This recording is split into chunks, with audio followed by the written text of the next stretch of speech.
shores of old Lake Erie stands our alma mater true. Fredonia state we proudly honor, with its colors white and blue. Hi, everybody, and welcome to the latest episode of our podcast, Reflections of Fredonia. My name is Jack Croxton, and I am a retired faculty member. I was in the psychology department at SUNY Fredonia. In our podcast, we interview Fredonia alumni just to find out what they've been doing since leaving Fredonia and to give them an opportunity to reflect back on some of the experiences they had while they were a student here. And it's been a lot of fun for us. We've learned a lot about our alumni and all of the different accomplishments that they've had over the years. We're recording this show from right here at the Fredonia Radio Systems on campus in chilly Fredonia today. Hi, everybody. My name is Chloe Kowalik. So I originally graduated from Fredonia in 2024. I did my undergrad here, and now I am a graduate student doing my master's in clinical mental health counseling. For today's podcast, we have a very special guest. So why don't you go ahead and introduce yourself by telling us your name and what year you graduated from Fredonia. Good morning, Dr. Croxton and Chloe. This is Michael Tuccio. I graduated with my bachelor's in 2000, and then I graduated with my master's in 2004. My freshman year was 1996, and I currently teach in Jamestown, New York, at the Tech Academy School, which is an alternative education program for high school students. So, Mike, what did you study while you were a student here at Fredonia? I double majored in social studies and history, which was separate, which essentially meant I was doing social studies secondary education, but I took enough history courses that I could double major in that too. I got to a point where they told me, you're done with history courses. They're not going to give me credit anymore if you take any more. So I was enthralled with all the courses I had such a great experience there. I loved taking the sociology courses I took, anthropology. I couldn't get enough of it. I loved being a student there. I was fortunate when I graduated, the state of New York was hiring teachers all over the place. So I actually was offered my first job at a middle school in Jamestown. I got the phone call the day before graduation, which was a nice way to go out. And then my now wife and I were living here in Fredonia a couple of years later. And then I was going to school part-time for my master's. I would, take courses in the summer and the evening. And I taught 8 years at a middle school, and I've been at Jamestown High School at the regular school, and now the alternative ed program ever since. So I'm in my 26th year of teaching. Wow. And my son's now a student at SUNY Fredonia, and he's in his sophomore year and loving it. And so it's my wife went there as well, so it is definitely kind of a family thing. Yeah. Definitely a family affair. Yeah. Did you always know you wanted to be a teacher? I wanted to know that I knew I was going to be a teacher probably by my sophomore year of high school. I originally wanted to teach math, and then that got too hard. So always loved history, always loved politics. And that was the thing. But I feel like I knew I wanted to teach before I knew I wanted to teach history. I loved working with kids. I loved working, just educating on anything. I was in the STEPS group at Fredonia, and we would do, presentations on, healthy relationships, AIDS and STDs. That's what I loved that kind of thing as well. So, I don't know. I think I'd bring an energy to my classroom and my students, and so teaching I think is something that I probably always knew I wanted to do. But probably about 15 is when I definitely knew for sure. Wow. Well, that's pretty early for Yeah. Yeah. charting a path for yourself. Yeah. Yeah. So how did you like originally get inspired to go to Fredonia? Like what put Fredonia on the map for you? You know, I honestly don't remember. The best I can say, and I'm not knocking anything, there were a lot of friends of mine in Jamestown that were going to JCC, which is an outstanding community college. But I definitely felt like I wanted to get a little bit away, even though it wasn't like far away. I was interested in UB as well. I really like that, but Fredonia, I kept hearing about education. I knew it was an education school.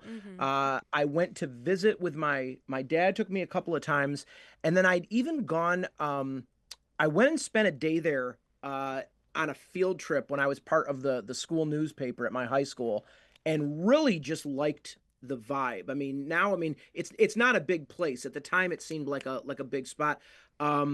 Went there the summer for summer orientation. Had a wonderful orientation leader who Carla Palermo, her name was. She was fantastic, and she was great at like showing all the different things going on campus. And it just I just loved it from day one. I've always been grateful I went there. That's really good. Now, when you were here, you have any like favorite memories or experiences while you were a student here? Yeah, I have. Oh my God, I've got a ton. I love this one. Is only, I guess, indirectly connected. My freshman year, very early on with the STEPS program, we got to take a trip to Washington D.C. and see the AIDS quilt, which was probably the most moving experience that I had there.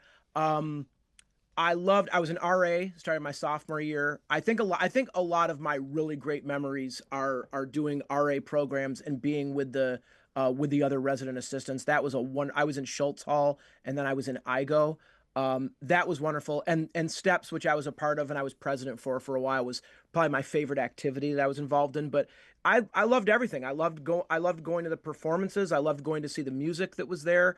The drama. I took advantage of seeing like speakers come and concerts. So I think one thing that I would say to students going anywhere is take advantage of the stuff that's on the campuses, because even a small campus like Fredonia, like there were, musicians and speakers that I couldn't believe were right there. And take advantage of everything. Just start looking, and because it's there, and Fredonia certainly always had wonderful programs to get involved in. That's Yeah, absolutely. definitely sound advice. How about any professor stand out? Oh my God, I was blessed. We were talking before we started about Dr. Morrissey from the history department, who was fantastic. Dr. Joy Billhartz, who was my anthropology professor, was just fantastic. Dr. Crox, I told you I worked for you. I didn't have you as a professor, but you were always great to me. You and I remember Dr. Drought, who was a colleague of yours, wrote me one of my letters of recommendation for when I became an RA. Tom Laughlin in the performing arts department was fantastic. So they were great. Ann Deacon was someone who meant a lot to me in the poli sci department. So I was blessed with great professors. Well, I still do stuff with some of them. Tom and I play golf regularly in the summer. I did a podcast with him a few months ago because I wrote a play that was performed in Fredonia, and he sent me an email. And so he's another one who doesn't really, I asked him, are you retired? And he said, well, kind of, but he's got all these other things going on. So right, again, yeah. that energy, and you guys were younger then, and that energy stays with you, and that passion stays with you, and it's wonderful. It's great. Yeah, it's definitely just the people I got to know while I was teaching here, like Tom and Joy. I don't know if you know this, but Joy for many summers would go up to the Adirondacks with a group of us, and we would go kayaking and hiking. I believe it. Up in the Adirondacks. I see her occasionally, and she's wonderful. I just saw Dr. Larry Mahady, another great education professor, right? And all these people just still big. The same passion they were living with 30 years ago. It's still there. So I'm in a morning group. We gather once a week at the Upper Crust, and Larry is part of the group. I love it. I love it. well, I love it. Larry, He's great. he's such an introvert, right? Yeah, right. He was one of those people, just a brilliant mind for education, and told us, talking about getting into schools and working with with just the lowest kids that needed the most, and encouraging us to be that, be that kind of light for them. And he was just wonderful. Absolutely. Yeah, actually, kind of going off of that, you mentioned kind of in your little bio and resume that you've worked with at-risk children, and you listed a whole bunch of courses that you teach. So kind of tell us a little bit more about what your career looked like. Well, when I started doing middle school, so it was 7-8 U.S. history, and then once I got to Jamestown High School, it was global studies, it was government economics, and then I taught AP European history for just 1 year as kind of a fill-in for someone. But then after that, I started doing AP psychology, which I loved. That was the hardest part about leaving for the like, I'm still connected to the high school, but it's in a different building. But when I left for the alternative program, because even 5 years of an AP course is not very long. I was just starting to get good at it. The AP Psych course is a difficult course. It's a lot of material. I do miss teaching that, but I loved it. And now the alternative program, it's still the Regents courses. So I do global, I do U.S. history, I do government economics, but we've brought in a couple of electives for the kids, because you need electives to graduate high school. So I teach probably once every year and a half or so, because we do semesters. I do a philosophy elective or a regular psychology elective, and I love that. And one thing I've learned, and I don't think this will surprise either one of you, but I've had so many students, real traumatized backgrounds, who struggle in school, and they really get like the psychology stuff. There's so many aspects of that course that, because unfortunately they understand, they understand what unhealthy relationships are, what poor parenting looks like. They've lived through addiction sometimes, and it's really been something interesting to see, because a lot of these kids, they need exposure to those things, and the ones who struggle, they still need that. And I've had some really great experiences teaching that class at the alternative program, and I love where I'm at. What do you feel have been some of the major challenges working with that group, and what do you find to be the most rewarding aspect of all of this? The hardest thing is the normal bag of tricks don't work, because you walk into a school, whether, I don't care if it's an elementary school or a college classroom, and you walk in the room, and oftentimes those kids are ready for you. They're willing to give you a chance, and your attitude shows so much of that. And when you're at the program I'm at, those kids are walking in the door, and they don't trust adults in all cases. Some of them don't trust men. Some of them don't trust adults, period. That to me is the hard thing. The building trust, which is something I feel like is a strength of mine, is very difficult at that level. And I've had kids where it's taken years. The rewarding thing is when you do start to crack that shell a little bit, and when it's there. The other challenge is when dealing with a difficult population is when there are issues of behavior and that kind of thing. It's not personal, and I think the people who ask me why I like working with that population of kids, I would say, like, if they have to ask me like how I can do it, they probably don't get it. Like, they probably wouldn't understand. It's not an easy gig. But those kids, I'm a believer in great parenting. I'm a believer in the nature and nurture. But I also know, Chloe, I don't know you, but I'm assuming doing what you're doing I'm assuming had some support growing up somewhere, encouraging you and helping you along. And I know my own kids who are, excellent students and did well in high school, and my son's doing great in college. I understand also, there's good parenting involved there, but I've had students at this alternative program where I know that if I have kids there that remind me of my own kids sometimes, and it's like, some of it's luck, My kids got to grow up in my household, and Chloe, you got to grow up in yours, and some kids don't get that. Mm-hmm. And so they need adults because they're starting, excuse me, they're starting out so far behind. Yeah. That's a difficult thing. I wonder if it's at all tricky, because I would think on the one hand you want to be their friend, but at the Yep. same time you have to have boundaries. You know what? That's a great point. It's a difficult thing to do. I got a wonderful piece of advice from a peer a few years ago, another teacher I worked with, not at the alternative program. And he said to me, he's a math teacher, and he said, "You know what? Some days there are kids who come in, and all you can do is say to them, 'Listen, I'm here for you. We're gonna talk. We're gonna talk. I want let's see what's going on. And it might be a day where we don't get a lot of math done. Now, the problem with that, these are going away. The problem with that, at least in New York State, is that's a very nice sentiment, but at the end of the day, they also have to take Regents exams. So Right.